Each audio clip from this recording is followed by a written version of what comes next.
मराठवाड्यातल्या सामान्य कुटुंबामध्ये जन्मलेल्या एका नेत्यानं संपूर्ण महाराष्ट्राला टीव्हीच्या समोर बसवला, किंवा जी यंत्रणा लाईव्ह होती, युट्यूब वगैरे, फेसबुक, युट्यूब, या सगळ्यांच्या समोर अगदी काळजीपूर्वक बसवलं. मध्ये महाराष्ट्राचे मुख्यमंत्री बसले, उपमुख्यमंत्री दोन्ही बसले, सगळ्या पक्षांचे नेते बसले, मग काँग्रेस, राष्ट्रवादी, शिवसेना ही बी सगळी मंडळी बसली, वंचित बहुजन आघाडीचे नेते बसले, राज ठाकरेंचे नेते बसले, म्हणजे या पक्षाचे. या सगळ्यांचं लक्ष मनोज जरांगे पाटील काय निर्णय घेणार याकडे लागलं होतं मित्रांनो. आणि डोळ्यात काय म्हणतो आपण, कानात प्राण एकवटून त्यांचा प्रत्येक शब्द ऐकण्याचा प्रयत्न राजकारणातली ही मोठी मंडळी करत होती. दादा काय निर्णय घेणार, पाडणार की लढणार, काय करणार, फार भीती होती अनेकांना. आणि मग पाडणार म्हणल्यानंतर एक गट नाराज होणार होता, एक गट आनंदी होणार होता, आणि लढणार म्हणल्यानंतर दुसरा गट नाराज होणार होता आणि पहिला गट आनंदी होणार होता. परंतु या सगळ्यांनाच मनोज जरांगे पाटलांनी आज झोल दिला. त्या विषयावर आज आपण बोलणार आहोत. नमस्कार, मी राजू पाटील आणि आपण पाहताय द रिंगल लाईव्ह. आपण सर्वांनीच अंतरवली सराटीमध्ये आज नेमकं काय घडलं हे ऐकलं असेल, ऐकण्याचा प्रयत्न केला असेल, कुठं जाणून घेण्याचा प्रयत्न केला असेल, एकमेकांना विचारलं सुद्धा असेल, किंवा मनोज जरांगे पाटलांनी नेमकी काय भूमिका मांडली किंवा काय निर्णय घेतला आजच्या त्यांच्या 20 तारखेच्या सभेमध्ये. काय घडलं, नेमकं काय घडलं, तर मग काय सांगायचं असा प्रश्न अनेकांना आता सध्या निर्माण झालाय. कारण दादा म्हणतायत की काही ठिकाणी आपल्याला लढायचंय, काही ठिकाणी आपल्याला पाडायचंय, हुडकून पाडायचंय, तर काही ठिकाणी आपल्याला मदत सुद्धा करायची आहे जे आपल्या विचाराचे असेल. अशी त्रिसूत्री सगळ्या राजकारणातल्या काम करणाऱ्या लोकांना अडचणीत टाकणारी, किंवा त्याला काहीच न कळू देता ज्याला गनिमी कावा म्हणतो ना आपण, तशा पद्धतीची ही त्रिसूत्री त्याने लोकांना सांगून टाकली. आणि मग काय नेमकं आता होणार आहे. मनोज जरांगे पाटलांचे उमेदवार महाराष्ट्राच्या 288 विधानसभा मतदारसंघापैकी किती मतदारसंघात उभे राहणार आहेत, कोणत्या मतदारसंघामध्ये उभे राहणार आहेत, याची एक चर्चा सुरू झाली. पाडणार आहेत तर कोणाला नेमकं पाडणार आहेत, कोण्या पक्षाच्या लोकांना जास्त पाडणार आहेत, भाजपचे पाडणार आहेत का, एकनाथ शिंदेचे पाडणार आहेत का, अजित पवारांचे पाडणार आहेत, या विषयावर काही लोकांची चर्चा सुरू झाली. तर आपल्याला त्यांचा पाठिंबा मिळेल का, आपण त्यांना असं काही लिहून देऊ 50-100 रुपयाच्या बॉन्डवर किंवा 500 रुपयाच्या बॉन्डवर, की आम्ही आपल्या मागणीला समर्थन देतोय, तर आपण आम्हाला मदत करा. अशी अनेक गमतीशीर गंमत राज्याच्या राजकारणामध्ये पहिल्यांदा, की अशा पद्धतीचा एक सोंगट्यांचा डाव मनोज जरांगे पाटलांनी टाकलेला आहे, आणि तो भल्याच्या लक्षात आलेला नाही. मनोज जरांगे पाटील हे येत्या 29 तारखेला नेमकं काय करतील हे कुणीच सांगू शकत नाही आज तारखेला, किंवा मनोज जरांगे पाटलांच्या भूमिकेचा फायदा कोणाला होईल किंवा तोटा कोणाला होईल यावरही आज कुणी भाष्य करू शकत नाही. यालाच गनिमी कावा असं म्हणतात. काही लोक असं म्हणतात, आज काही लोकांनी सुरू केलं युट्यूबवाल्यांनी, की मनोज जरांगे पाटलांनी आपली तलवार मॅन केली वगैरे. तुम्हाला कळत नाही अजून, मराठा समाजाचा हा नेता आहे आणि छत्रपती शिवरायांचा हा शिष्य आहे. काय करावं लागेल, कशा पद्धतीनं हूल द्यायची आहे, कशा पद्धतीनं फसवायचंय. कारण देवेंद्र फडणवीसांसारखा पुढचा खूप मोठा चालाक आणि चाणाक्ष नेता पुढे आहे, आणि तो मराठा समाजाच्या या आंदोलनाला जिरवू पाहतोय.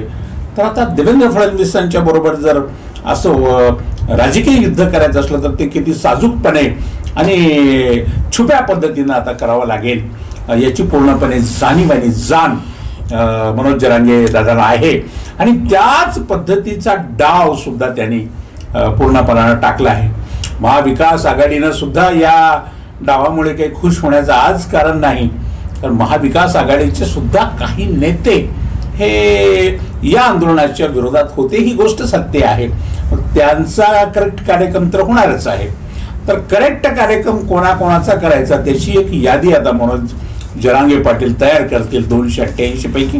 आणि मग आता ही गोष्ट खरी आहे की त्याच्यामध्ये भाजप, एकनाथ शिंदे आणि अजित पवार यांच्या पक्षातल्या लोकांची संख्या मोठी असेल, ही गोष्ट खरी आहे. परंतु काँग्रेसचे सुद्धा त्याच्यामध्ये काही लोक असू शकतात, राष्ट्रवादीचेही काही लोक त्याच्यामध्ये असू शकतात, अशी परिस्थिती आहे. आणि अशा पद्धतीची एक सुंदर यादी काढण्याचं काम आता 2-4 दिवस चालेल. आणि मग ही यादी फायनल झाल्याच्या नंतर कोणाचा कार्यक्रम करायचा, कोणाला गुलाल उधळू द्यायचा, कोणाला गुलाल उधळू द्यायचा नाही, हे ठरेल.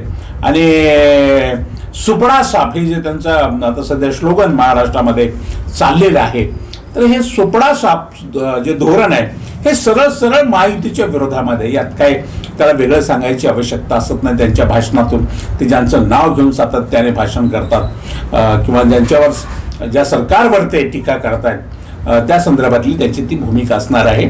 आणि त्या बाबतीत आता कुणाच्या मनामध्ये शंका असण्याचं कारण नाही.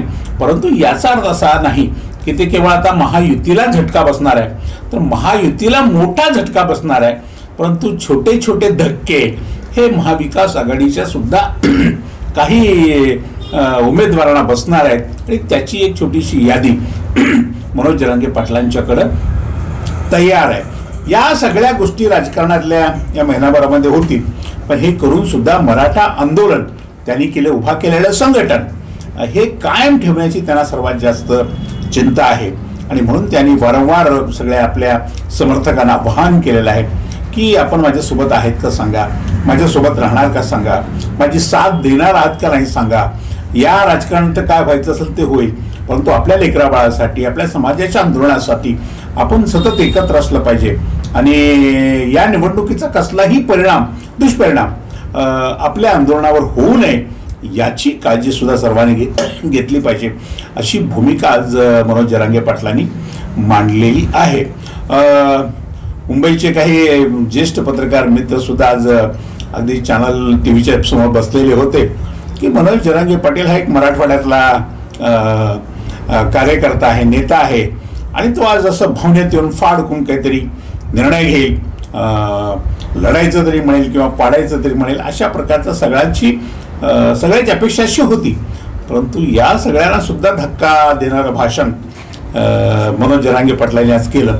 आणि अनेकांशी माझं जेव्हा बोलणं झालं मुंबईच्या मंडळींशी, ते म्हणाले यार आमचं डोकं गरगरायला लागलं ते भाषण ऐकून की नेमकी भूमिका काय, नेमकं यांना पकडायचं कुठं. पण याचा प्रयत्न आम्ही सगळ्यांनी केला, पण ते कुठं सापडत नाहीत. तेल लावलेले पैलवानच हे सुद्धा दिसतात शरद पवारांसारखे, अशी विधानही काही मंडळींनी आपल्याला केली आणि ती ऐकायला मिळाली. या सर्व गोष्टीचा अर्थ असा आहे की राजकारणामध्ये गनिमी काव्यानं कसं काम केलं पाहिजे. गनिमी कावा नेमका काय असतो, आपल्या मनात जे काही चाललंय, आपल्या डोक्यात जे काही चाललंय, आपल्याला जे काही करायचंय त्याचा थांग पत्ता पुढच्या व्यक्तीला किंवा राजकारणातल्या शत्रूला लागता कामा नये. हा जो राजकारणातला सर्वात महत्वाचा आणि मोठी गोष्ट असते, ही गोष्ट आज जरांगे पाटलांच्याकडे आहे. हे आज उभ्या महाराष्ट्राने पाहिलेलं आहे. आणि हा माणूस किती पराकोटीचा कसलेला आहे याची जाणीव सुद्धा आज त्यांच्या भाषणामधून आपल्या सर्वांना आलेली आहे. सुरुवातीला वाटायचं की आता लढतील, 2च मिनिटांनी वाटायचं की हे लढणार नाही, ते आता पाटील. 3ऱ्या 4थ्या 5व्या मिनिटाला वाटायचं की लढणार बी नाहीत आणि पाडणार बी नाहीत, तर 3रंच काहीतरी करतील. या सगळ्या प्रक्रियेलाच गनिमी कावा असं म्हटलं गेलंय. आणि हा गनिमी कावा उद्याच्या निवडणुकीमध्ये कोणाचा सुपडा साफ करेल हे आपल्याला पाहायचं आहे. त्यांच्या टार्गेटवर कोण आहे हे तर आता सिद्ध झालंय, ते वारंवार सांगायची आवश्यकता नक्कीच नाही. परंतु अभिमान आणि गौरव असा वाटतो की आमच्या मराठवाड्याच्या मातीमध्ये जन्माला आलेला हा सुपुत्र एवढ्या हुशारीने, एवढ्या संयमाने, एवढ्या ताकदीने आपले डाव टाकतो. सुरुवातीला आपण पाहिलं असेल की लोकांना जेव्हा त्यांनी विचारलं लढायचं का पाडायचं, तर 80% लोक उठले आणि लढायचं असं म्हणायला लागले. तेव्हा लोकांना वाटलं की आता एवढे मोठे लोक उठले, तेव्हा मनोज जरांगे पाटील असं म्हणतील ठीक आहे तुमच्या सगळ्यांची इच्छा आहे तर आपण लढू. परंतु त्यांनी त्याही लोकांना शांत केलं. त्याही लोकांच्या समोर असे काही प्रश्न आणि अशी काही जबाबदारी त्यांना घेण्याची विनंती केली, तेव्हा तेही शांत झाले. म्हणजे बघा कशा पद्धतीचं एक नवं राजकारण, एक नव्या डोक्यानं, नव्या विचारानं, नव्या चालाकीनं आज आपल्याला मनोज जरांगे पाटील करताना दिसत आहेत. जसं अनेकांच्या भूमिकेचा अंत लागत नाही, म्हणजे शरद पवारांच्या भूमिकेचा राजकारणामध्ये कधी अंत लागला नाही, तसा तो देवेंद्र फडणवीसांच्या भूमिकेचाही राजकारणामध्ये अंत लागत नाही, तसा तो प्रकाश आंबेडकरांच्या भूमिकेचाही राजकारणामध्ये अंत लागत नाही, तसा तो मनोज जरांगे पाटलांच्या भूमिकेचा सुद्धा राजकारणामध्ये आता अंत लागण्याची शक्यता नाही. ते काय करतील हे आपल्याला प्रत्यक्ष त्यांच्या कृतीच्या नंतरच पाहावं लागणार आहे. त्या बाबतीतचे सगळे अंदाज जर आपण काही बांधत राहिलो आज, ते असं करणार आहेत, ते असं करणार आहेत, ते तसं करणार आहेत, तर ते सगळं चुकीचं ठरेल. महाराष्ट्राच्या मराठवाड्याच्या मुसीमध्ये जन्मलेला हा नेता एक कसदार नेता आहे, दमदार नेता आहे, संयमी नेता आहे, गनिमी काव्यानं लढणारा नेता आहे, हे मात्र आज निश्चितपणानं सिद्ध झालेलं आहे. त्यामुळं जरांगे पाटलांनी तलवार उपसली किंवा मॅन केली, त्यांनी भाला काढला, बर्च्या काढल्या, ह्या सगळ्या गोष्टीला काही अर्थ नाही.